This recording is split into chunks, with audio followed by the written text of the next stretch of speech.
मैं सबसे पहले तो इस सभागृह में उपस्थित एनडीए घटक दलों के सभी नेतागण, नवनिर्वाचित सभी सांसदगण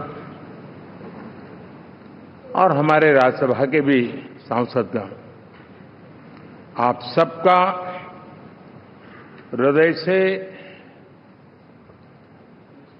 बहुत बहुत आभार व्यक्त करता हूं।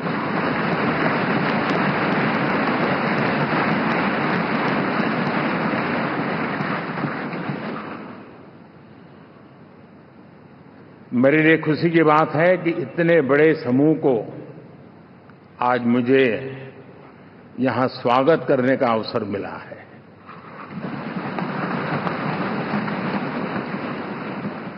जो साथी विजयी होकर के आए हैं, वे सभी अभिनंदन के अधिकारी हैं, लेकिन जिन लाखों कार्यकर्ताओं ने दिन रात परिश्रम किया है, न उन्होंने दिन देखा न रात देखी, और इतनी भयंकर गर्मी में हर दल के कार्यकर्ता ने जो पुरुषार्थ किया है, परिश्रम किया है, मैं आज संविधान सदन के इस सेंट्रल हॉल से सर झुका करके उनको प्रणाम करता हूं।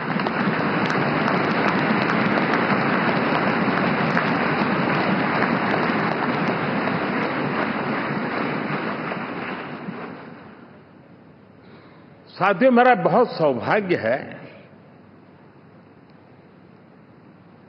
कि एनडीए के नेता के रूप में आप सब साथियों ने सर्वसम्मति से चुन करके मुझे एक नया दायित्व दिया है, और इसके लिए मैं आपका बहुत बहुत आभारी हूं।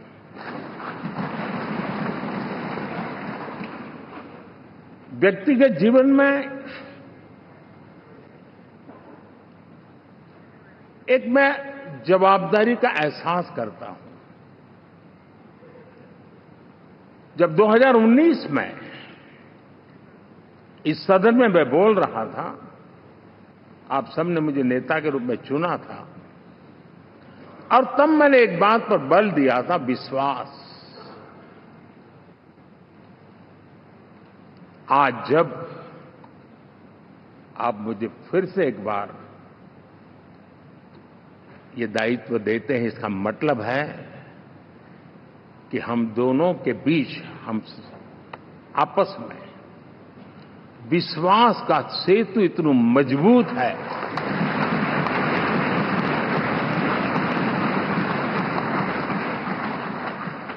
ये अटूट रिश्ता विश्वास की मजबूत धरातल पर है, और ये सबसे बड़ी पूंजी होता है। और इसलिए ये पल मेरे लिए भावुक करने वाले भी है, और आप सबके प्रति जितना धन्यवाद करूं उतना कम है।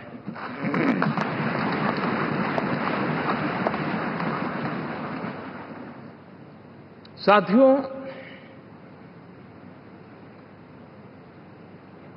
बहुत कम लोग इन बातों की चर्चा करते हैं, शायद उनको सूट नहीं करता होगा, लेकिन हिंदुस्तान के इतने महान लोकतंत्र की ताकत देखिए कि एनडीए आज देश में 22 राज्यों में लोगों ने उनको सरकार बनाकर के सेवा करने का मौका दिया।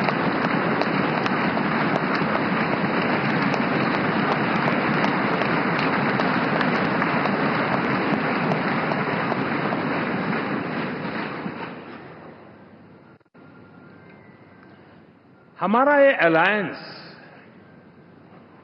सच्चे अर्थ में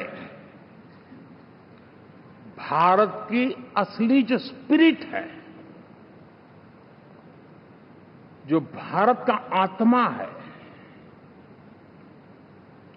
भारत की जड़ों में जो रचा बसा है, उसका एक अर्थ में प्रतिबिंब है।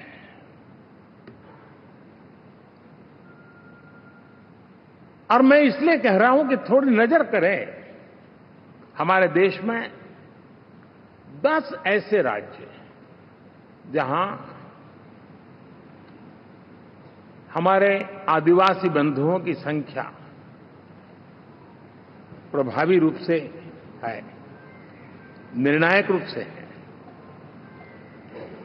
जहां इस आबादी आदिवासियों की ज्यादा है, ऐसे 10 राज्यों में से 7 राज्यों में एनडीए सेवा कर रहा है।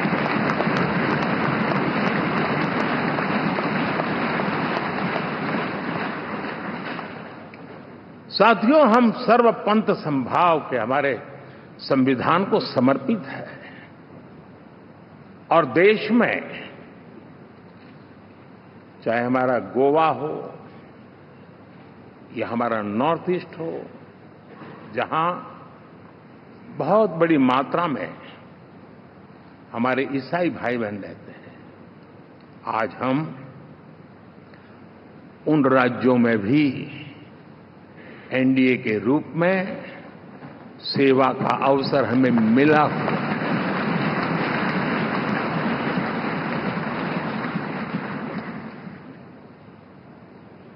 साथियों, प्री पोल अलायंस हिंदुस्तान के राजनीतिक इतिहास में और हिंदुस्तान की राजनीति में गठबंधन के इतिहास में प्री पोल अलायंस इतना सफल कभी भी नहीं हुआ है जितना कि एनडीए हुआ।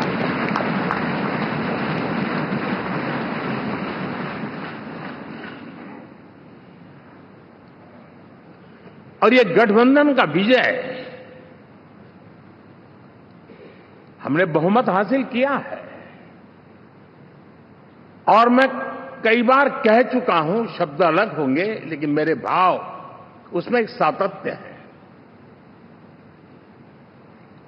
सरकार चलाने के लिए बहुमत आवश्यक है, लोकतंत्र का वही एक सिद्धांत है, लेकिन देश चलाने के लिए सर्वमत बहुत जरूरी होता है।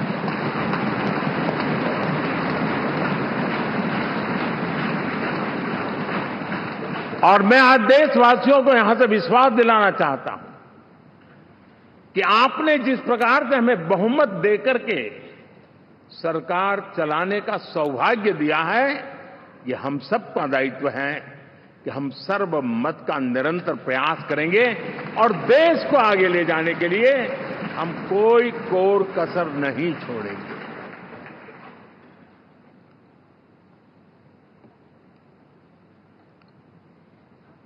साथियों, एनडीए को करीब करीब 3 दशक हो चुके हैं।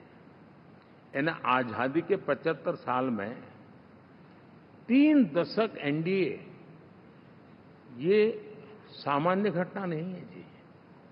विविधता से भरे हुए अपनी लोकतांत्रिक और सामाजिक रचना के बीच में ये 3 दशक की यात्रा एक बहुत बड़ी मजबूती का संदेश देती है। और मैं आज बड़े गर्व के साथ कहता हूं कि किसी एक समय वो था कि संगठन के कार्यकर्ता के रूप में इस अलायंस का हिस्सा था, व्यवस्थाओं से जुड़ा रहता था और आज सदन में बैठ करके आपके साथ काम करते करते मेरा भी नाता इससे 30 साल का रहा है। और मैं कह सकता हूं, हकीकतों के तथ्यों के आधार पर कह सकता हूं ये सबसे सफल अलायंस है।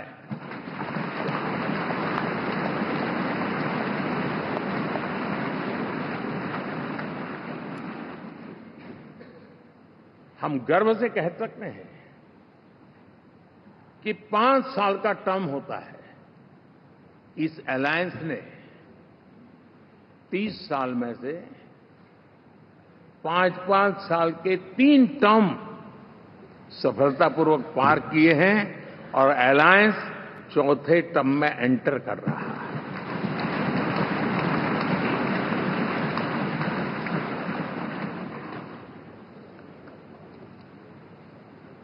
साथियों, इस बात को जो राजनीति के विशेषज्ञ हैं, अगर मुक्त मन से, मुक्त मन शब्द बहुत महत्व का है, वे सोचेंगे तो पाएंगे संविधान को लेकर कि एनडीए जो उनकी श्रद्धा है ये सत्ता प्राप्त करने का या सरकार चलाने का कुछ दलों का जमावड़ा नहीं है। ये राष्ट्र प्रथम की मूल भावना से, नेशन फर्स्ट के प्रति कमिटेड, वैसा ये समूह है। और 30 साल का लंबा कालखंड शुरू में शायद असेंबल हुआ होगा, लेकिन आज मैं कह सकता हूं कि भारत के राजनीतिक व्यवस्था में एक ऑर्गेनिक अलायंस है।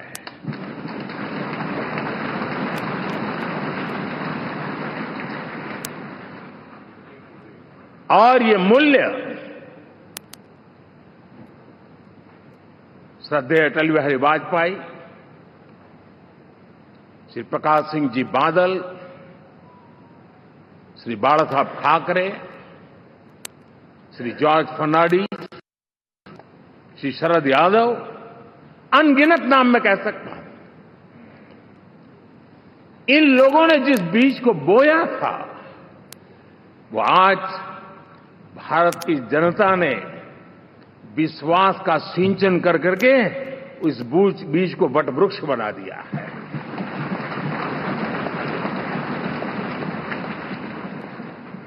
और हम सबके पास ऐसे महान नेताओं की विरासत है और हमें इसका गर्व है।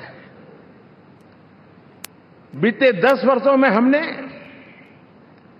एनडीए की उसी विरासत, उसी मूल्यों को लेकर के निरंतर आगे बढ़ने का और देश को आगे बढ़ाने का प्रयास किया। जब मन से राजनीति के विश्लेषक अगर विश्लेषण करेंगे तो देखेंगे कि एनडीए का जो लोग दिखते हैं ना, उसमें एक कॉमन चीज नजर आती है और वो है गुड गवर्नेंस। इन सबने अपने अपने समय में, अपने अपने कार्यकाल में जब जब जहां सेवा करने का मौका मिला है, गुड इस देश को दिया है। और इस प्रकार से एनडीए एक प्रकार से, एनडीए कहते ही गुड गवर्नेंस ये अपने आप पर्यायवाची बन जाता है। साथियों,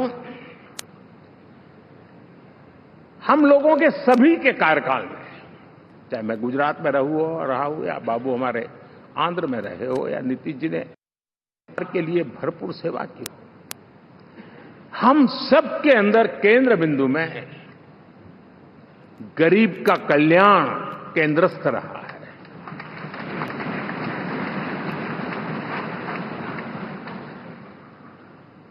और देश ने एनडीए के गरीब कल्याण के, गुड गवर्नेंस के 10 साल को देखा है। इतना नहीं, मैं कह सकता हूं देश ने इसे जिया है।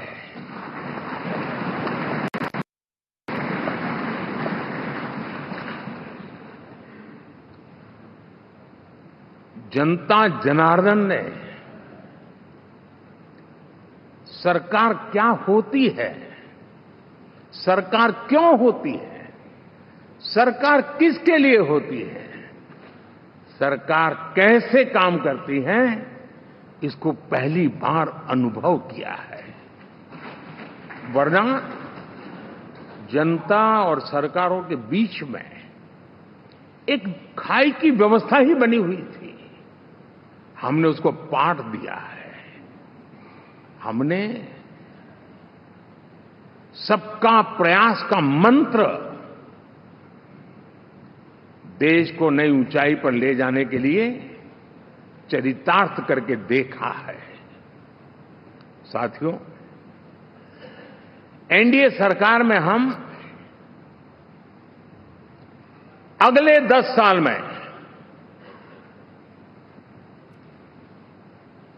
मैं बहुत जिम्मेवारी के साथ कह रहा हूं, अगले 10 साल में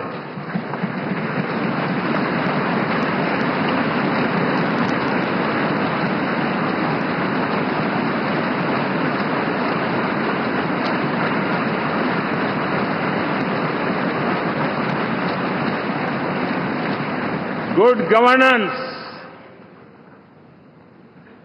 विकास, नागरिकों के जीवन में क्वालिटी ऑफ लाइफ, और मेरा व्यक्तिगत रूप से एक बहुत बड़ा ड्रीम है, मैं लोकतंत्र की समृद्धि को जब सोचता हूं तो मैं चाहता हूं कि सामान्य मानवीय के जीवन में से, और खास करके मध्यम वर्ग, उच्च मध्यम वर्ग, उनके जीवन में से सरकार की दखल जितनी कम हो उतनी लोकतंत्र की मजबूती है।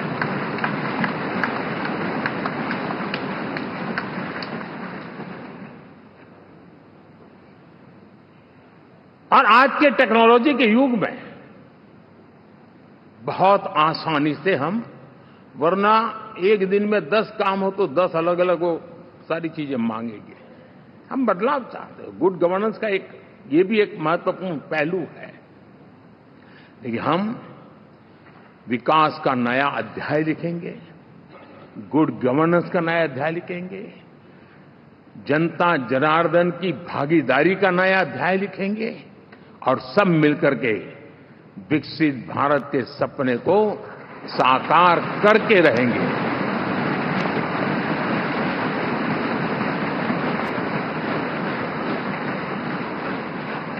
साथियों, एनडीए में, और मैं अगर विस्तार से कहूं तो सदन में किसी भी दल का कोई भी जनप्रतिनिधि होगा, मेरे लिए सब बराबर है।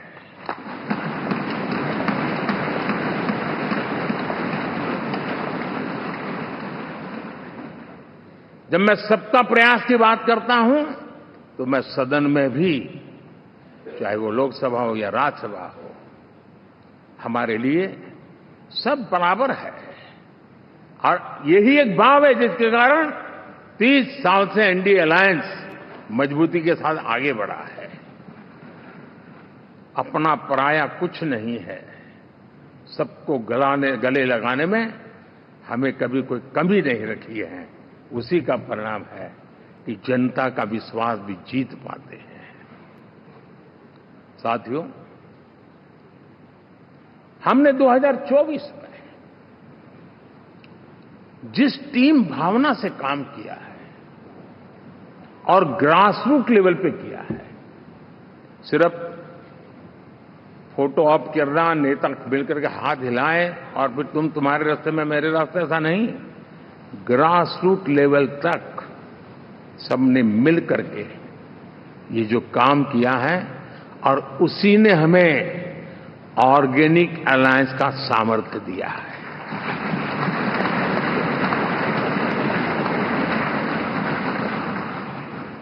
एक दूसरे का सहयोग किया है। हर किसी ने यही सोचा, जहां कम वहां हम। अगर कोई कमी है तो मैं आऊंगा, मैं मेहनत करूंगा, लेकिन तुम्हें कमी नहीं रहने दूंगा। जहां कम वहां हम, ये हर कार्यकर्ता ने जी करके दिखाया है, और तभी तो जीत आती है। साथियों, कभी कभी मैं कह सकता हूं कि हमारा 10 साल का अनुभव है,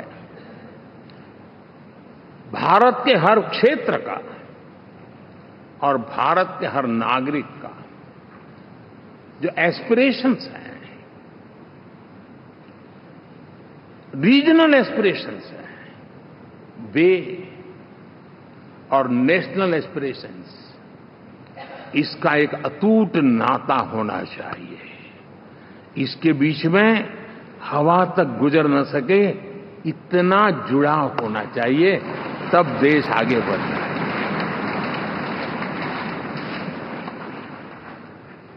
साथियों, इस चुनाव में मैं कुछ उल्लेख जरूर करना चाहूंगा जो मेरी नजरिए से मैंने देखा है। दक्षिण भारत में एनडीए ने एक नई राजनीति की नींव मजबूत की है।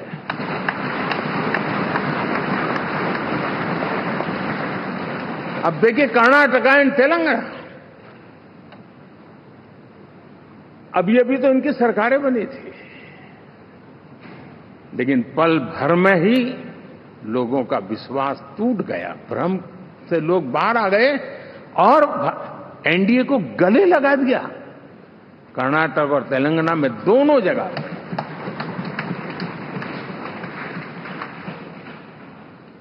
साथियों, तमिलनाडु, मैं तमिलनाडु की टीम को भी बधाई देना चाहूंगा, और वहां हमारा एनडीए समूह बहुत बड़ा भी है, और कईयों को पता था कि हम एक साथ एक सीट नहीं लड़ा पाएंगे, लेकिन इस लड़ाई में हम साथ रहेंगे। और मैंने बहुत से एनडीए के साथी तमिलनाडु में ऐसे हैं कि जिनका कोई उम्मीदवार नहीं था, लेकिन इस झंडे को ऊंचा रखने के लिए वो जी जान से जुटे थे। और इसलिए आज तमिलनाडु में भले हम सीट नहीं जीत पाए, लेकिन जिस तेजी से एनडीए का वोट शेयर बढ़ा है, वो साफ साफ संदेश दे रहा है कल में क्या लिखा हुआ है।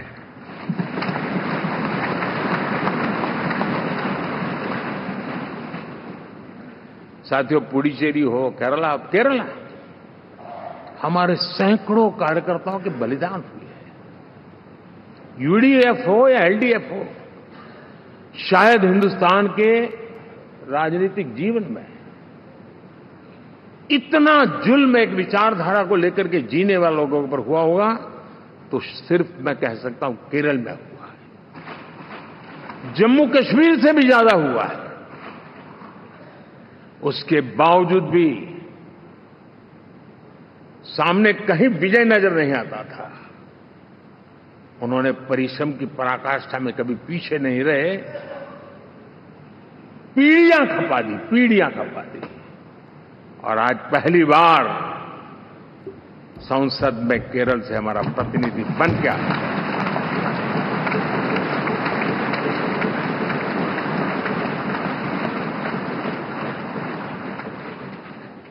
साथियों,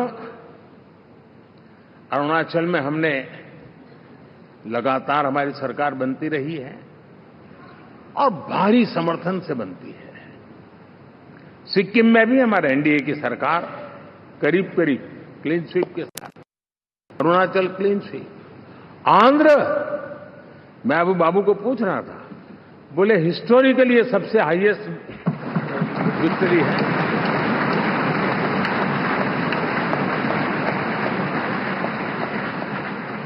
और ये जो यहां दिखता है ना पवन, ये पवन नहीं, आंधी है।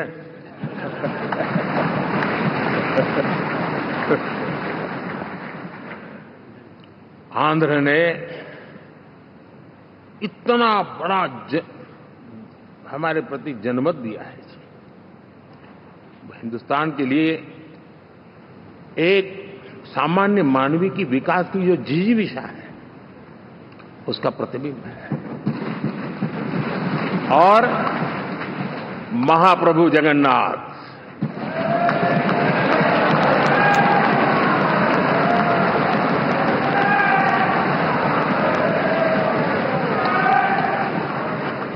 और मैंने अनुभव किया हमेशा, मैं हमेशा मानता हूं ईश्वर के अनेक रूप होते हैं, लेकिन जब मैं भगवान महाप्रभु जगन्नाथ जी को याद करता हूं तो मैं हमेशा मानता हूं ये गरीबों के देवता है।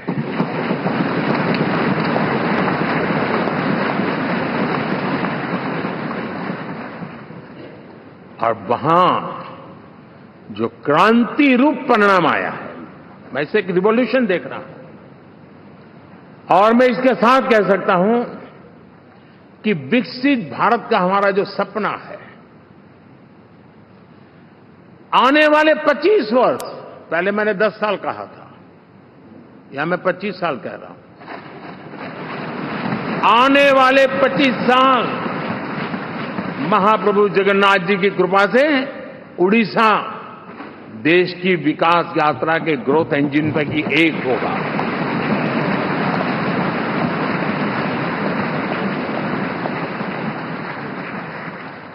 साथियों,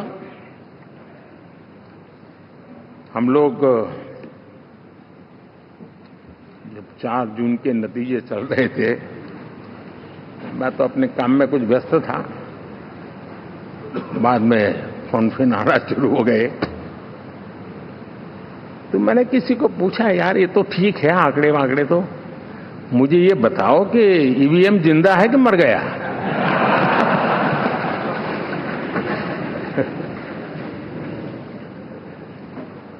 क्योंकि ये लोग तय करके बैठे थे कि भारत के लोकतंत्र और लोकतंत्र की प्रक्रिया के प्रति विश्वास ही लोगों का उठ जाए, और लगातार ईवीएम को गाली देना। और मुझे तो लगता था कि शायद इस बार वो ईवीएम की अर्थी का जुलूस निकालेंगे, लेकिन 4 जून शाम आते आते उनको ताले लग गए, ईवीएम ने उनको चुप कर दिया। ये ताकत है भारत के लोकतंत्र की, ये ताकत है भारत की निष्पक्षता की, ये भारत की ताकत है भारत के चुनावी तंत्र की, चुनाव आयोग की। और मैं मानता हूं कि ये,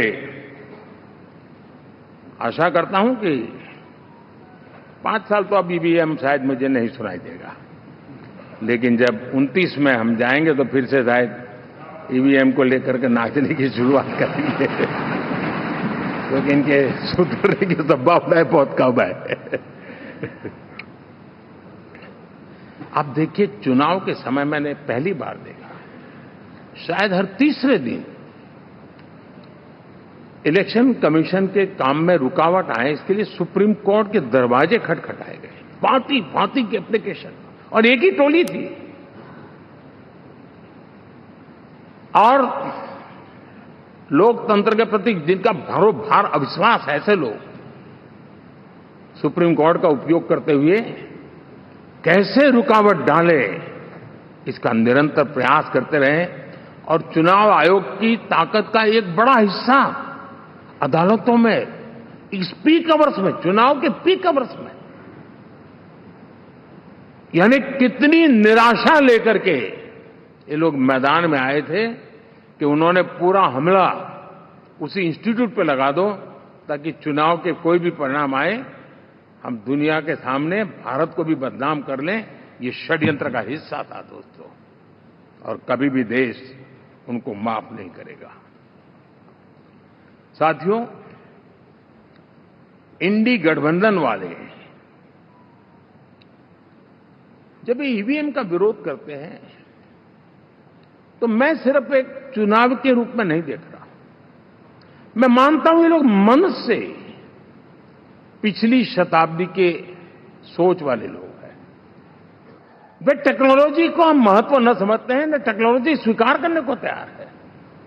और ये सिर्फ ईवीएम में दिखाई दिया, ऐसा नहीं, यूपीआई में दिखाया, जब हमने कहा कि हिंदुस्तान के लोग डिजिटल ट्रांजैक्शन करेंगे, फिनटेक की दुनिया में आज हिंदुस्तान का नाम हो गया, मानने को तैयार नहीं। आधार आज देश की एक पहचान बना है। मैं तो देख रहा हूं कि मुझे कई देश कहते हैं कि हमें आधार की पद्धति से आगे बढ़ना है, आप कैसे मदद कर सकते हैं। उस आधार को रोकने के लिए सुप्रीम कोर्ट में बार बार जाकर के परेशानियां पैदा की। यानी मूलतः ये प्रगति के विरोधी, आधुनिकता के विरोधी, टेक्नोलॉजी के विरोधी इंडी अलायंस हमने देखा है। साथियों, इस देश के लिए ये भी चिंता का विषय है कि विश्व में भारत के लोकतंत्र की ताकत को कम आंकने का प्रयास, और कितना एक्सट्रीम है। मैं दुनिया में ढोल पीट रहा हूं कि हम मदर ऑफ डेमोक्रेसी है, और ये दुनिया में जाकर के बता रहे नहीं हमारे देश में तो डेमोक्रेसी ऐसा कुछ नहीं, कि वो मोदी बैठ गया है, वो एक चाय बेचने वाला यहां पहुंच कैसे गया, कुछ तो गड़बड़ की होगी। ये जो इनकी मनस्थिति है जी, भारत के नागरिकों को चुनाव प्रक्रिया के प्रति अविश्वास पैदा करने का जो उनका षड्यंत्र है, मैं मानता हूं कि अब दुनिया भी भारत के लोकतंत्र की विविधता, विशालता, व्यापकता, गहनता, इन सबको भी जानने समझने के लिए आकर्षित होगी। ऐसे ही इस चुनाव के नतीजे में देख रहा हूं। साथियों, जब 1 तारीख को मतदान पूरा हुआ और 4 तारीख को काउंटिंग, इस बीच की चीजों को आप देखिए। योजनाबद्ध तरीके से देश को हिंसा की आग में झोंकने का बयान दिए जाते थे। यहां इकट्ठे होना, यहां पहुंचना, यहां करना। कुछ लोग इस चीज को गंभीर नहीं लेते हैं, लेकिन ये बहुत गंभीर है। आप भारत के लोकतंत्र को, पहले उसकी व्यवस्था को अनादर करते हो, अब परिणाम आने से पहले एक ऐसा माहौल बना दो कि बस आग लगा देंगे। हर प्रकार से उन शब्दों का अर्थ यही निकलता है कि उन्होंने देश को उस दिशा में ले जाने का प्रयास किया था। लगातार देश को गुमराह करने का प्रयास किया गया, देश के लोगों को बांटने का प्रयास किया। अरे, चुनाव एक ऐसा लोकोत्सव होता है कि ज्यादा से ज्यादा लोगों को हम जोड़े, तोड़ने के लिए नहीं होता है। लेकिन हर प्रकार से कोशिश यही की गई। साथियों, मैं मानता हूं कि 2024 के लोकसभा के चुनाव के जो नतीजे हैं, हर पैरामीटर से देखेंगे,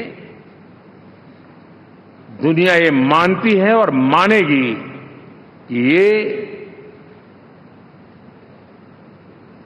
एनडीए का महाविजय है।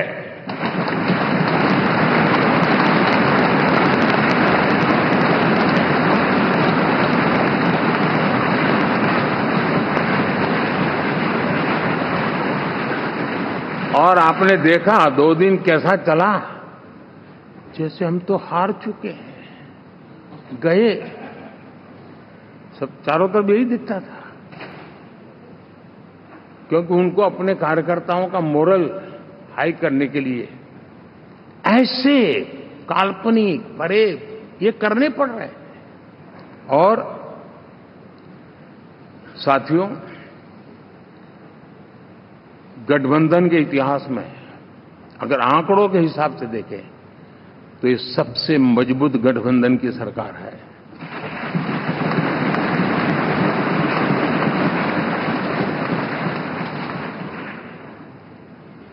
लेकिन कोशिश ये की गई कि इस विजय को स्वीकार न करना, उसको पराजय के छाया में डुबो के रखना। लेकिन उसकी ऐसी चीजों की बाल मृत्यु हो जाती है, और हो भी गई। लेकिन देशवासी जानते हैं कि न हम हारे थे, न हम हारे हैं।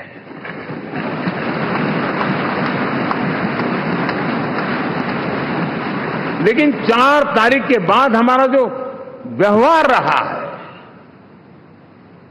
वो हमारी वो पहचान बताता है कि हम विजय को पचाना जानते हैं।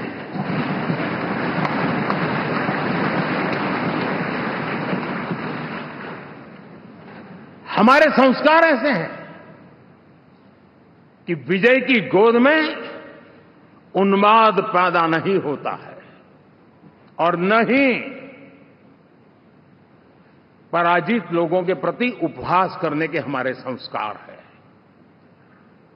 हम विजय को भी पचाते हैं और पराजित का भी उपहास करने की विकृति हम नहीं पालते। ये हमारे संस्कार हैं। अब किसी भी बालक को पूछो कि भाई लोकसभा के चुनाव के पहले सरकार किसकी थी, तो कहेगा एनडीए। 24 के नतीजों के बाद सरकार किसकी बनी, एनडीए। फिर हारे कहां से भाई? पहले भी एनडीए थी, आज भी एनडीए और कल भी एनडीए है।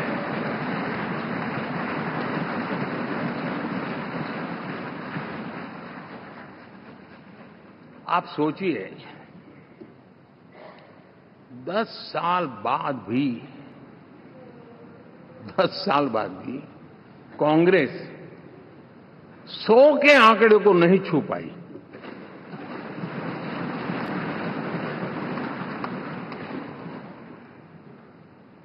और अगर मैं 14, 19 और 24 तीन चुनावों को जोड़ करके कहूं, कांग्रेस के 3 चुनाव जोड़ूं, तो इन 3 चुनावों में जितनी सीटें मिली है उससे ज्यादा हमें इस चुनाव में मिली है।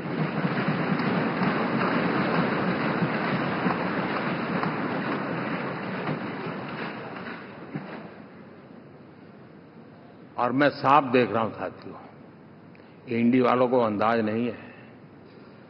वे धीरे धीरे पहले तो डूब रहे थे, अब तेज गति से ये गर्त में जाने वाले हैं।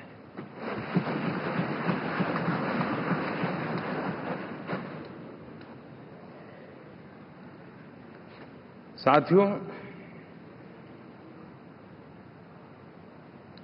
इंडिया अलायंस वाले देश के सामान्य नागरिकों की जो समझ है, आज भी वो उसके सामर्थ्य को समझ नहीं पाए हैं या समझना चाहते नहीं हैं। भारत के सामान्य व्यक्ति की भी एक समझ है और जो जमीन से जुड़ा रहता है ना, वो समझ को छूता है, समझता है, पहचानता है, वो वहां नहीं है। साथियों, इन लोगों का जो व्यवहार रहा है 4 तारीख के बाद, मैं आशा करता था कि वे लोकतंत्र का सम्मान करेंगे, लेकिन उनके व्यवहार से लगता है कि शायद उनमें ये संस्कार आए, इसके लिए हमें और इंतजार करना पड़ेगा। और तो मैं ज्यादा कुछ कह नहीं सकता। और ये वो लोग हैं जो खुद की पार्टी के पीएम का अपमान करते हैं, उसके निर्णयों को फाड़ देते थे। खुद की पार्टी को विदेशी मेहमान आ जाए तो उसके लिए चेयर नहीं होती थी। ये सारे दृश्य आपने देखे हैं। ठीक, और मैं समझता हूं कि इन सारी स्थितियों में से हम लोकतंत्र की मजबूती और जनता जनार्दन के प्रति आस्था, इसको हम, साथियों, लोकतंत्र हमें सबका सम्मान करना सिखाती है। विपक्ष में भी जो सांसद जीत करके आए हैं, मैं उनको भी बधाई देता हूं।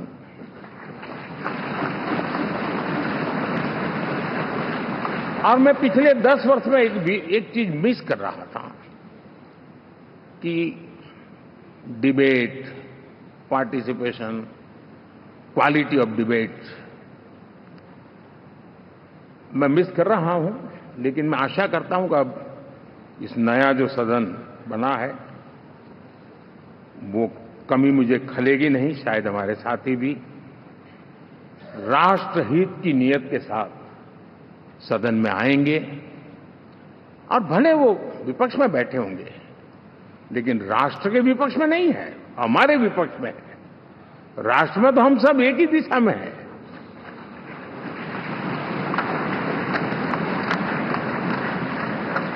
राष्ट्र में हमारा कोई पक्ष विपक्ष नहीं है। राष्ट्र में तो हम 140 करोड़ है। और मैं आशा करता हूं कि वो राष्ट्र हित की भावना को लेकर के सदन में आएंगे और सदन को समृद्धि देने में वे कुछ न कुछ योगदान करेंगे। साथियों, 24 का जनादेश एक बात को बार बार मजबूती दे रहा है, बार बार मजबूती दे रहा है कि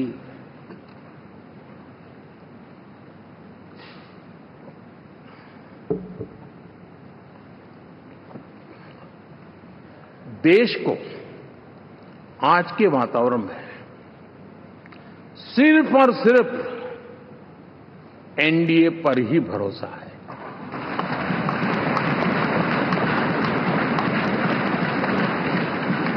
और जब इतना अटूट विश्वास है, इतना भरोसा है, तो स्वाभाविक है देश की अपेक्षाएं भी बढ़ेगी। और मैं इसे अच्छा मानता हूं और हम सबका कर्तव्य भी मानता हूं। और इन अपेक्षाओं को पूर्ण करने के लिए, और मैंने पहले भी कहा था कि जो 10 वर्ष हमने काम किया है वो तो ट्रेलर है।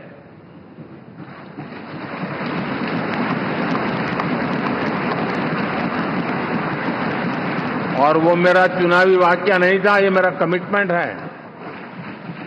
हमें और तेजी से, और विस्तार से, और तेज गति से देश के आकांक्षाओं को पूर्ण करने में रत्ती भर भी विलंब नहीं करना है।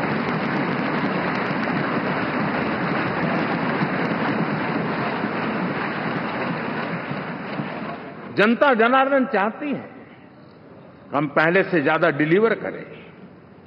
जनता चाहती है कि हम खुद ही हमारे पुराने रिकॉर्ड तोड़े। और मैं साथियों, एक तरफ एनडीए रखूं, दूसरी तरफ भारत के लोगों के सपने और संकल्पों को रखूं, तो मैं कहूंगा NDA, new India, develop India, aspirational India.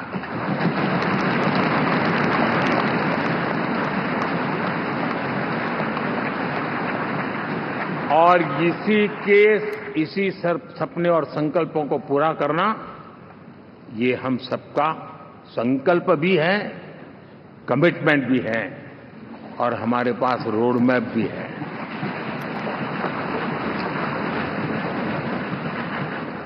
साथियों, एनडीए ने हमेशा करप्शन फ्री, रिफॉर्म ओरिएंटेड, स्थिर सरकार देश को दी है। जब जब हमें अवसर मिला, हम लोगों ने काम किया है। उसके सामने कांग्रेस नेतृत्व वाली यूपीए, अब उन्होंने पुरानी अपनी छवि सुधारने के लिए नाम बदल दिया, लेकिन पहचान घोटालों की है। आए दिन घोटाले, यही पहचान रही है। और नाम बदलने के बावजूद भी देश उनके घोटालों को नहीं भुला है, उनको नकारा है।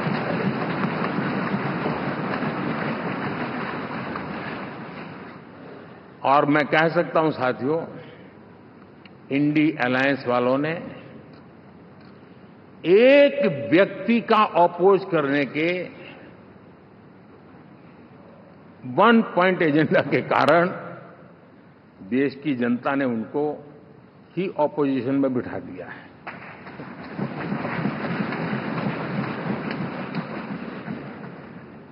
एनडीए विकसित भारत, इस संकल्प को लेकर के चुनाव में गया था।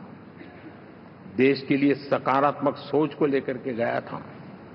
देश की युवा शक्ति के सामर्थ्य को समझ करके नए अवसरों को लेकर के देश को आगे बढ़ने की बात लेकर के गया था। जबकि हमारे सामने जो लोग थे, वो भ्रम फैलाना, झूठ फैलाना, यही गुमराह करने वाले काम यही करते रहे थे। अब एनडीए और उनका देखें, इवन नामांकन में जाएंगे तो भी आपको देखेगा उनका चुनाव प्रचार, उनका नामांकन, हम लोगों का एक एक दृश्य देख लीजिए और उनका एक एक दृश्य देखिए, कितना बड़ा अंतर है। हर चीज में उनका कैरेक्टर दिखाई देता है। और क्या रहा, फोटो ऑप के लिए तो उन्होंने अलायंस घोषित कर दिया, लेकिन कितने ही राज्यों में वो आपस में लड़ते रहे हैं, चुनावी जंग में एक दूसरे की पीठ में छुरा भोंकते रहे हैं। कभी उन्होंने कहा कि ये तो हमारा वैचारिक अलायंस है, वो विचार लेवल पर ठीक है, बाकी नीचे तो हमारा अपना हम तैयार करेंगे। और अब फिर उन्होंने कहा कि भाई हम तो सीट के आधार पर अलायंस करेंगे, टोटल न भी करें, ये भी खेल खेला। और अभी अभी तो चुनाव पूरा शुरू कर दिया कि ये तो हमारा अलायंस लोकसभा के चुनाव के लिए ही था, बाद में नहीं है, ये भी शुरू कर दिया। यानी मैंने बहुत पहले कहा था कि आप देख लेना 4 जून के बाद बिखराव शुरू हो जाएगा, और वो शुरू हो चुका है। इसका मतलब ये हुआ कि वो सिर्फ और सिर्फ सत्ता सुख के लिए एक दूसरे का साथ देने की कोशिश करते थे, लेकिन उनमें उनका अगर स्वार्थ निश्चित होता तो साथ देना, वरना नहीं देना, ये कैरेक्टर था। साथियों, ये लोग कितने ही बड़े झूठे बोलते रहे हैं। और आप देखिए, चुनाव के समय उन्होंने देश के सामान्य नागरिक को गुमराह करने के लिए जो पर्चियां बांटी कि ये देंगे और वो देंगे और टिकना देंगे, फलाना देंगे, 2 दिन से मैं देख रहा हूं कि कांग्रेस के दफ्तरों पर लोग कतार लगा के खड़े हैं कि ये पर्ची है, 1 लाख रुपया कहां है, लाओ भाई, मांग रहे हैं लोग। यानी आपने जनता जनार्दन की आंखों में कैसा उनको भ्रमित किया, कैसी आंख में धूल झोंक दी कि वो बेचारा सामान्य नागरिक मान के चलता था, हाँ भाई 4 जून के बाद रुपया मिल जाएगा, इसलिए वो जाके खड़ा रह गया। और अब उसको धक्का मारा जा रहा है, डंडे मारे जा रहे हैं, वहां से निकाला जा रहा है। अब इस प्रकार का चुनाव, ये अपने आप में देश के गरीबों का अपमान है, हमारे देश के सामान्य नागरिकों का अपमान है। और कभी भी देश ऐसी हरकतों को न भूलता है, न ही कभी माफ किए बिना माफ कभी करता है।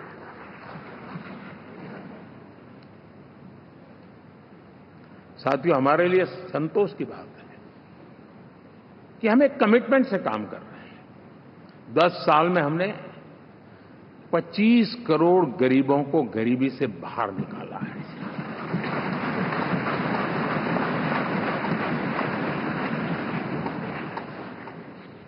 गरीब कल्याण का एक सुरक्षित मजबूत कवच दिया है हमने उसको, और उसके अंदर भी एक नए एस्पिरेशंस पैदा हुए हैं कि हां, अब मुझे गरीब नहीं रहना है, और उसके लिए मुझसे जो हो सके मैं हर अवसर का फायदा उठाऊंगा। 3 करोड़ गरीबों को घर, ये ऐसे कहने का आंकड़ा नहीं है जी, कितनी मेहनत पड़ती है मुझे मालूम है, लेकिन हम सफलतापूर्वक इसको कर पाए हैं। 4 करोड़ लोगों को दे चुके हैं, 3 करोड़ का हम संकल्प लेकर के आज से आगे बढ़ेंगे। यानी ये भी हिम्मत है कि 4 करोड़ देने के बाद जिन परिवारों का विस्तार हुआ है, जरूरत पड़ी है, और राज्यों की भी उसमें इच्छा है, 3 करोड़ नए घर बनाने का संकल्प। 70 वर्ष की आयु से ऊपर के व्यक्तियों को, नागरिकों को 5 लाख रुपए तक इलाज के लिए मुफ्त इलाज की व्यवस्था। मुद्रा योजना के तहत हमारे नौजवानों को कारोबार के लिए 20 लाख तक की उनकी बैंक से उनको लोन मिले, इसकी व्यवस्था। ये मैं समझता हूं कि वायदा हमारे तीसरे कार्यकाल की गारंटियां, सब मैं अभी बताता नहीं हूं, लेकिन इन गारंटियों के प्रति हम कमिटेड हैं और उसे पूर्ण करने के लिए हम कोई कमी नहीं रखेंगे। साथियों, गरीब का सशक्तिकरण और मिडिल क्लास को सुविधा, ये हमारी प्राथमिकता है, क्योंकि मध्यम वर्ग अब इस देश का एक बहुत बड़ा चालक बल है। भारत की ग्रोथ स्टोरी में ये ऐसे ऐसे नए फोर्सेस मैं देख रहा हूं जो हमारी बहुत बड़ी शक्ति बनने वाले हैं, और इसलिए हम उस पर भी उतना ही, और मिडिल क्लास की बचत कैसे बढ़े, सेविंग कैसे बने, उसके लिए, उसकी क्वालिटी ऑफ लाइफ के लिए हम क्या कर सकते हैं, हमारी योजनाओं का विस्तार कैसे किया जाए, हमारे नीति नियमों में बदलाव कैसे किया जाए, उस पर भी हम आने वाले दिनों में काम करते हैं। साथियों, पंचायत से पार्लियामेंट तक हमारी नारी शक्ति की सक्रिय भागीदारी, ये हमारा कमिटमेंट है, और हमने हमारे पिछले कार्यकाल में नारी शक्ति वंदन अधिनियम करके उस बात को हमने आगे बढ़ाया है। और वो दिन दूर नहीं होगा जब हमारे सदन में बहुत बड़ी तादाद में हमारी माताएं बहनें देश का नेतृत्व करती हुई दिखाई देगी।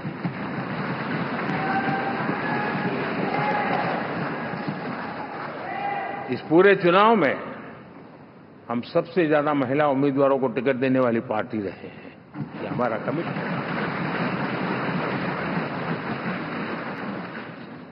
हमारी महिला सांसदों को जो आशीर्वाद देश की जनता ने दिया है, मैं इसके लिए विशेष रूप से उनका आभार व्यक्त करता हूं। और साथियों, आपने देखा होगा G20 समिट में दुनिया के सामने एक विषय लेकर के हम बड़े आग्रह से गए हैं, और वो है empowerment of women, development of women. इन सारी बातों को तो हम परिचित हैं। हमने एक नया शिफ्ट किया है और हम G20 समिट से भी इसको आगे बढ़ा रहे हैं, विमेन लेड डेवलपमेंट।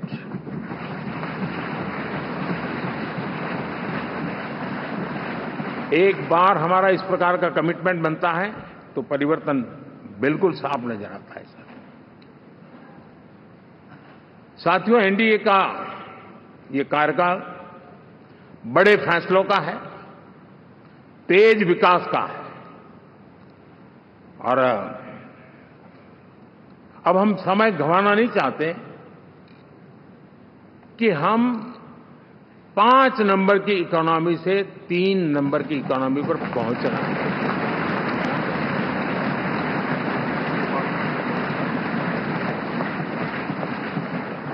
और ये खाली 5 और 3 का आंकड़ा नहीं है, उसके कारण जो अर्थव्यवस्था का कद बन जाता है, वो सामान्य मानवीय की आशा आकांक्षाओं को पूरी करने के लिए सरलता बढ़ जाती है।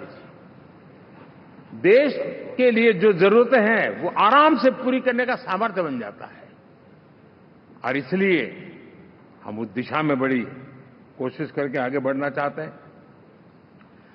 राज्यों का सहयोग भी उसमें उतना ही महत्वपूर्ण है, और भारत के संविधान ने हमें जिस प्रकार का दिशा निर्देश किया है कोऑपरेटिव फेडरलिज्म का, लेकिन मैंने उसमें आग्रह रखा है कॉम्पिटिटिव कोऑपरेटिव फेडरलिज्म।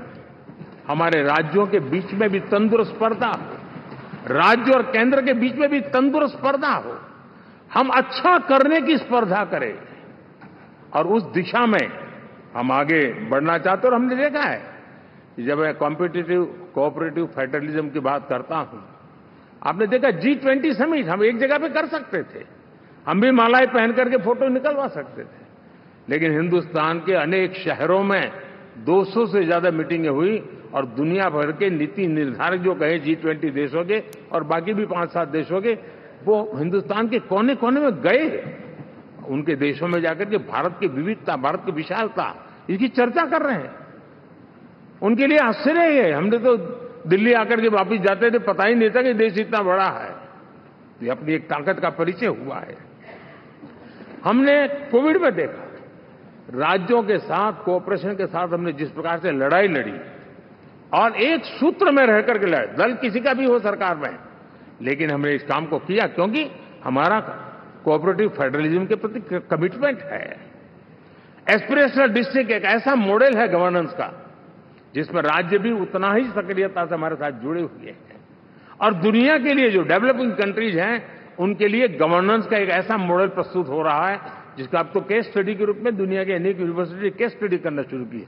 अब उसको हम आगे बढ़ाते हुए एस्पिरेशनल ब्लॉक की तरफ ले जा रहे हैं, ताकि हमारे ग्रास रूट लेवल पे भी जो वीक एरियाज हैं, जहां सुविधाएं अभी सामान्य एवरेज से भी नीचे हैं, उसको हम जल्दी से जल्दी उस स्टेट की एवरेज तक लाना चाहते हैं। देश का रीजन, कोई भी क्षेत्र हो, सर्वांगीण विकास को लेकर के हम चले। साथियों, गत 10 वर्ष में इंफ्रास्ट्रक्चर के क्षेत्र में हमने एक बहुत बड़ा, यानी सोचने में भी बदलाव लाए। जमीन पर तो लाए, वरना हमारे देश में सोचा चलेगा यार, अरे एक बार कर लो ना, उस सारे में से बदलाव नहीं। अब तो अच्छा ही चाहिए, बड़ा ही चाहिए, जल्दी से जल्दी पहुंचाने वाला चाहिए। सामान्य मानवीय के मन को हमने इससे प्रेरित भी किया है और पुरुषार्थ करके हमने उस दिशा में काम किया है। 5 साल में हमें गति शक्ति, यानी इस प्रकार के प्लेटफॉर्म पर जो काम किया है, जो काम 6-6, 8-8 महीने तक नहीं होता था, वो आज 15-20 दिन में कर सकते हैं। सर, टेक्नोलॉजी का उपयोग करके हम काम कर रहे हैं। और ये जब होता है तो उसका मूल फायदा देश के नौजवानों के लिए रोजगार के अति अवसर बन जाते हैं। उनके लिए जीवन में सिलेक्शन के लिए बहुत बड़ा दायरा बढ़ जाता है। और वो हमें, साथियों, आज भारत दुनिया में विश्व के लिए एक नया मैन्युफैक्चरिंग हब के रूप में उभर रहा है। और जब हम मैन्युफैक्चरिंग हब कह रहे हैं, तब सिर्फ इलेक्ट्रॉनिक गुड्स या सर्विसेज की मैं बात नहीं कर रहा हूं। मैं फूड प्रोसेसिंग में भी आज दुनिया में हम बहुत तेजी से आगे बढ़ रहे हैं, और वो भारत के किसानों को बहुत बड़ी ताकत देने वाला है। उसी प्रकार से स्पेस हो, आर्टिफिशियल इंटेलिजेंस हो, स्टार्टअप्स की बात हो, स्किल्ड जॉब अपॉर्चुनिटीज की बात हो, आज भारत बहुत तेजी से आगे बढ़ रहा है, ये मेरा विश्वास है। साथियों, मुद्रा योजना, ड्रोन दीदी, विश्वकर्मा योजना, इसने भी नई संभावनाओं को जन्म दिया है। साथियों, हमारी संस्कृति, हमारी विरासत, उसके प्रति हम जितना ध्यान केंद्रित करेंगे, दुनिया के लिए आकर्षण का केंद्र बनेगा। और इसलिए हम उन दिशा में, और मैं मानता हूं भारत के लिए टूरिज्म एक ऐसा एवेन्यू है जो गत शताब्दी में हमें कभी, आज से लेकर के पीछे के 100 साल में कहूं, ऐसा अवसर नहीं मिला है जैसा आने वाले 25 साल में मिलने वाला है। दुनिया भारत की तरफ मुड़ने वाली है। अब हमारा काम है, हम इसके लिए आवश्यक व्यवस्थाओं को विकसित करें। हमारी विरासत के प्रति हम हमारा पर्यटन का विकास करते हुए एक विन विन सिचुएशन का हम फायदा उठाएं, और उसमें बहुत अधिक निवेश की संभावनाएं मैं देखता हूं। और ये ऐसा क्षेत्र है जिसमें हर स्तर के लोग कमाते हैं। गरीब से गरीब आदमी भी कमाता है और बड़ी बड़ी होटल वाला भी कमाता है। हर कोई इसमें कमाता है, और हमने टूरिज्म के हम बल देना चाहते हैं। बहुत पोटेंशियल है। आज जो इंफ्रास्ट्रक्चर के क्षेत्र खुले हैं, इसका फायदा इसको मिलता है। एयरवे हो, रेलवे हो, हमारे एक्सप्रेस वे हो, ये हमारा यातायात जितना बेहतर हो, और हमारा डिजिटल कनेक्टिविटी का जो काम है, ये इसके लिए एक बहुत बड़ा पॉजिटिव ग्राउंड तैयार कर रहा है, और जिसका फायदा मिलने वाला है। और जो वोकल फॉर लोकल और रीजनल टूरिज्म, इसको एक बल देने का काम है। साथियों, अब दुनिया एक नए युग में प्रवेश रही है। जिस समय औद्योगिक क्रांति हुई, उस समय हम गुलामी के दौर से गुजर रहे थे। तो औद्योगिक क्रांति का जितना फायदा लेना चाहिए, हम नहीं ले पाए। अब एक नया युग शुरू हो रहा है, हरित युग, ग्रीन एरा। भारत के पास बहुत संभावनाएं हैं इसका नेतृत्व करने की, और हम इसके लिए आने वाले दिनों में ग्रीन हाइड्रोजन की बात हो, ग्रीन एनर्जी हो, या ग्रीन जॉब्स हो, या ग्रीन मोबिलिटी हो, इन सारे विषयों को हम इतनी तेजी से आगे बढ़ाना चाहते हैं ताकि इस हरित युग का नेतृत्व दुनिया में भारत का सामर्थ्य सिद्ध कर दें, ये हम चाहते हैं। साथियों, इसी सिलसिले में इस 5 जून को जब पर्यावरण दिवस था, 4 जून को नतीजे आ गए थे, तो उसी दिन मेरे मन में एक विचार आया कि कार्यक्रम 5 जून को हमने आरंभ किया, एक पेड़ मां के नाम। हर किसी को मां के प्रति श्रद्धा होती है।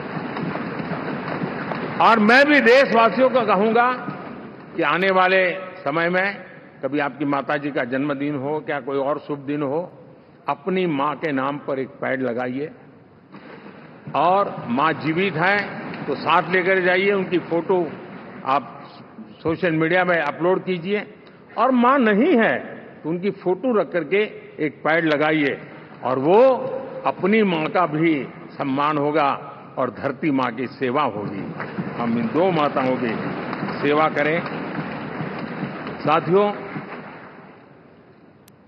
एनडीए अब भारत आइसोलेशन में नहीं जी सकता। वैश्विक परिवेश में भारत की भूमिका दिनों दिन बहुत बढ़ती चली जा रही है। 2014 में जब एनडीए की सरकार बनी, पूरे विश्व में उसी एक पल से ही एक नया जिज्ञासा पैदा हुई, थोड़ी आशा के संकेत उनको नजर आने लगे, और फिर उस बदलाव बहुत बड़ा तेजी से आया। और पिछले 10 वर्ष में भारत ने जिन कामों को बढ़ लिया है, आज भारत की छवि विश्व बंधु की बन चुकी है। दोस्तों, विश्व हमें एक बंधु के रूप में स्वीकार कर रहा है, और जब दुनिया हमें विश्व बंधु के रूप में स्वीकारती है तो हमारी वैश्विक जिम्मेवारियों को भी हमने हमारे आने वाले रोड मैप में महत्व देना ही होगा। और भारत की सफल विदेश नीति ने अच्छे परिणाम भी दिए हैं। हमने हर संकट को उस प्रकार से हैंडल किया जिस प्रकार से मानवीय मूल्यों को हमने प्राथमिकता दी। उसका परिणाम है कि सामान्य मानवीय के मन में ये विश्व बंधु वाला भाव बहुत मजबूत हुआ, और भारत का सेवा भाव का जो कैरेक्टर है उसको विश्व ने पहचाना है। चाहे यूक्रेन का संकट हो, चाहे अफगानिस्तान का संकट हो, हर हमारे लोगों को बचाना हो, हमने किसी भी में हमने कोई कमी नहीं रखी है। और साथियों, ये क्षमता के कारण भारत में निवेश की संभावनाएं बहुत बढ़ने वाली है। मैं राज्यों से भी कहूंगा कि आप प्रगतिशील नीतियां बनाकर रेडी रहिए। विश्व आज आपके आंगन पे दरवाजे पर दस्तक दे रहा है, और जो राज्य ज्यादा स्पष्ट नीतियों के साथ आएगा, जो राज्य उन कंपनियां विदेश आने वाले लोगों को ठीक से हैंडल करेगा, उसको बेनिफिट मिलने ही वाला है।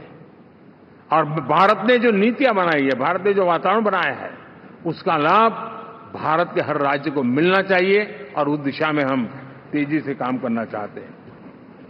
साथियों, हमने G20 समिट में देखा है, दुनिया का भारत के प्रति नजरिया बदला है। जो लोग इन चीजों को माइन्यूटली देखते होंगे उनको पता होगा कि G20 एक प्रकार से कई संकटों से गुजर रहा था। उतार चढ़ाव आते रहते थे, बिखराव भी नजर आ रहा था, लेकिन भारत में G20 आने के बाद नए प्राण से भर गया है, नया सामर्थ्य आ गया है। और ये भारत की ताकत है कि उसने पूरे विश्व को जोड़ने में G20 के माध्यम से बहुत बड़ा काम किया है। और उसके इन दिनों भी जो परिणाम आए, इसके बाद मेरा काफी समय विदेश के सरकारों से फोन अभिनंदन स्वीकार करने में गया, और शायद मैं 14 में 19 में भी ऐसा अनुभव नहीं था जितना इस बार फ्लो है। दुनिया के करीब करीब, अब नाम ले, उसने भारत को शुभेच्छा व्यक्त की है या बात करने की कोशिश की है। यानी ये वैश्विक जो हमारा ताकत है उसका परिचय करवा रहा है, और उसके कारण मैं मानता हूं कि विश्व में हमारा सम्मान और साथ साथ भारत में निवेश, ये दोनों संभावनाएं बढ़ रही है। साथियों, हमारे संविधान का 75वां वर्ष है। हम चाहते हैं कि संविधान हमारी संवैधानिक संस्थाओं का संरक्षण भर इसके मात्र के लिए है, ऐसा नहीं, कोई अदालत में धाराओं का उपयोग करके काम करने के लिए नहीं है। ये एक हमारी भावना है, हमारा स्पिरिट है, और हमें इस 75 साल को ऐसे मनाना है ताकि हम संविधान के स्पिरिट को जन जन तक पहुंचाएं, हर जन को संविधान की जो भावना है, कर्तव्य की भावना है, अनेक बात ऐसे इस बात है, उन सब प्रति समर्पण उसका बढ़े, उस दिशा में हम काम करना चाहते हैं। साथियों, छत्रपति शिवाजी महाराज के राज्याभिषेक के 350 वर्ष के उत्सव में देश आज रंगा हुआ है और हमारे लिए सबसे बड़ी प्रेरणा है, क्योंकि उसमें राष्ट्र प्रथम की भावना है। छत्रपति शिवाजी महाराज को याद करते ही राष्ट्र प्रथम की भावना हमें मजबूती देती है और इसलिए हम देश में इसी एजेंडा को आगे रखते हुए और जब इसी समय 350 साल का पर्व आया है तो हमें अपनी पॉलिसी और परफॉर्मेंस और सामान्य मानवीय का जीवन बेहतर करना है, उसमें जरा भी विलंब नहीं करना है। साथियों, विकास की सारी तैयारियां, रोड मैप लेकर को हम चलेंगे ही, चल रहे हैं, लेकिन साथ साथ हम नए नए सांसद आए हैं, कुछ पुराने सांसद हैं, कुछ ज्यादा अनुभवी सांसद भी हैं। आप देखते हैं कि इन दिनों पिछले 2 दिन से आप टीवी पे देखते होंगे, एक भी सच्चाई मुझे उसमें नजर नहीं आई। कोई ये कह रहा है, कोई वो कह रहा था, सब मैंने कहा भी जरा पूछो तो ये जानकारी लाते कहां से, गपगोले चला रहे, किसी के खाते में कुछ भी डाल करके चल रहा है। तो मतलब ये थोड़े दिन, क्योंकि 10 साल से ऐसे अवसर नहीं मिले हैं, तो शायद ये उबाल जरा ज्यादा रहेगा। लेकिन आप मान के चलिए जी, ऐसे लोग कोई पहुंचेंगे, बस साहब मेरा अच्छा संबंध है, मंत्री में आपका नंबर कर सकता हूं, आया, हमें भी पता नहीं होता है यार, हो सकता है मिनिस्टर बनने का ही रास्ता होगा तो हम भी गलती से उसका हाथ पकड़ लेते हैं और वो पता नहीं वो किस खाई में डुबो देता है। कभी कभी तो शायद अब तो टेक्नोलॉजी ऐसी है कि हो सकता है मेरे सिग्नेचर से कोई लिस्ट बाहर निकल जाए कि ये मंत्री बन गए, हो सकता है कोई बुद्धिमान डिपार्टमेंट भी बांट दे। तो आजकल कई लोग सरकार बनाने में लगे हुए हैं, मंत्री पद बांट रहे हैं, पद बांट रहे हैं, व्यवस्था बांट रहे हैं। मैं आपसे आग्रहपूर्वक कहता हूं, और जो मोदी को जानते हैं, ये सारे प्रयास निरर्थक है वे।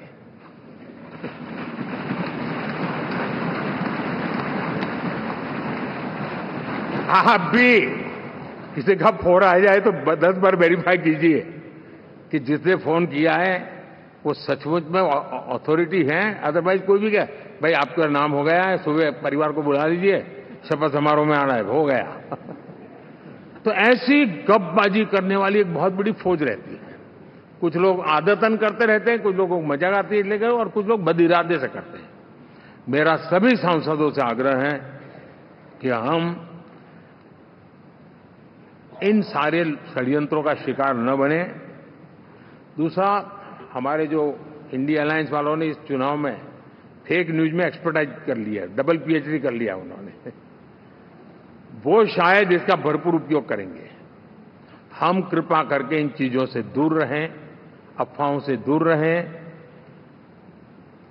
ये जो टीम बैठी है वो अनुभवी टीम है, मुझे भी सही सलाह देने वाली टीम है, और इसलिए टीम मिलकर के बहुत सही निर्णय करने वाली है। कृपा करके ब्रेकिंग न्यूज के आधार पर देश चलेगा नहीं, ये मान के चलिए।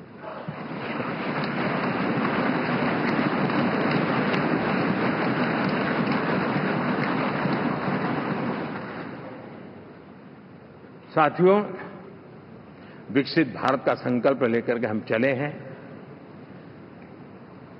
3 नंबर की इकोनॉमी पहुंचना मैं जानता हूं, निश्चित रोड मैप के साथ उसको हम पार करने वाले हैं। और मैंने पहले भी कहा था कि मेरा पल पल देश के नाम है, मेरा पल पल आप लोगों के नाम है। मैं 24/7 अवेलेबल हूं।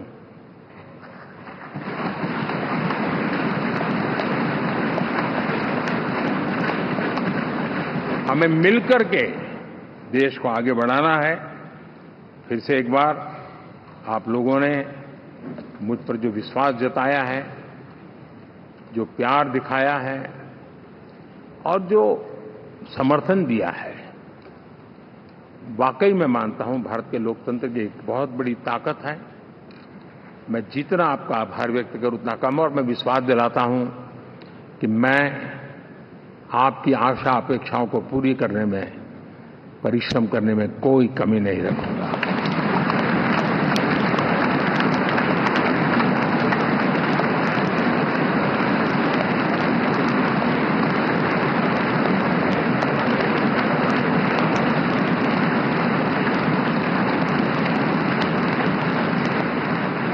मेरे लिए जन्म सिर्फ और सिर्फ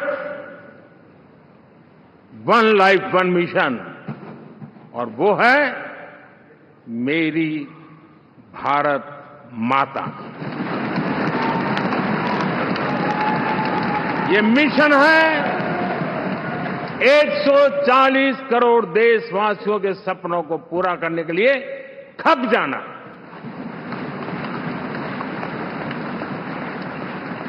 ये मिशन है 140 करोड़ देशवासियों को 1000 साल की मुसीबतों से जो गुजरी हुई पीढ़ी दर पीढ़ी है, उसे मुक्ति दिला करके सम्मान के साथ विश्व में मेरा हर देशवासी दुनिया उसे देखे तो उसका मन कर जाए, काश ये हिंदुस्तान का है, अरे नजर मिल जाए तो अच्छा होगा। ये मैं स्थिति पैदा करना चाहता हूं। उसका मन लालायित होना चाहिए, हिंदुस्तानी है, अरे यार जरा हाथ मिला लूं, कुछ एनर्जी मुझे भी आ जाए। मैं देश को इस ऊंचाई पे ले जाना चाहता हूं। और साथियों, मुझे पक्का विश्वास है आपका साथ, आपका सहयोग, आपका अनुभव बहुत बड़े परिणामों की संभावनाएं लेकर के आया है। लोकसभा का ये गठन उन सभी आकांक्षाओं को पूरा करेगा। मैं फिर एक बार आप सबका हृदय से बहुत बहुत धन्यवाद करता हूं।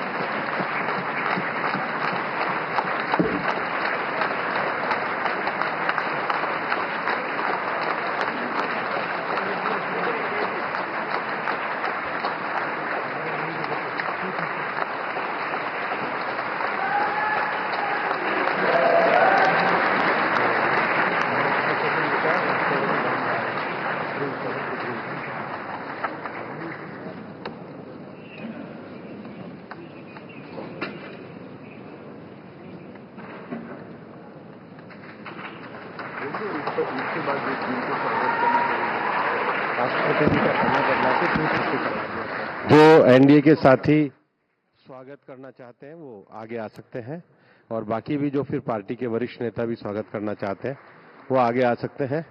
एनडीए के वरिष्ठ नेता राष्ट्रपति भवन की ओर भी इसके बाद जाएंगे। तो एनडीए के साथी तमिलनाडु देवनाथ, हाँ जाओ जाओ।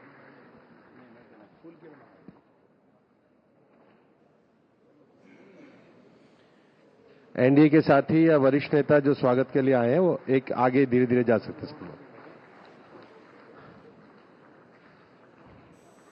तो एनडीए संसदीय दल की बैठक में ऐतिहासिक निर्णय, ये ऐतिहासिक बैठक है और প্রধানমন্ত্রী হবেন নরেন্দ্র মোদী এবং মোদীতেই আস্থা নীতিশ নাইডু তাদেরও, এবং সংবিধানে প্রণাম করলেন নরেন্দ্র মোদী। এবং এই মুহূর্তের ছবিটা আপনাদের দেখাচ্ছি। আর এখান থেকেই কিন্তু এবার রাষ্ট্রপতি ভবনের উদ্দেশ্যে তারা রওনা দেবেন সরকার গঠনের দাবি জানানোর জন্য।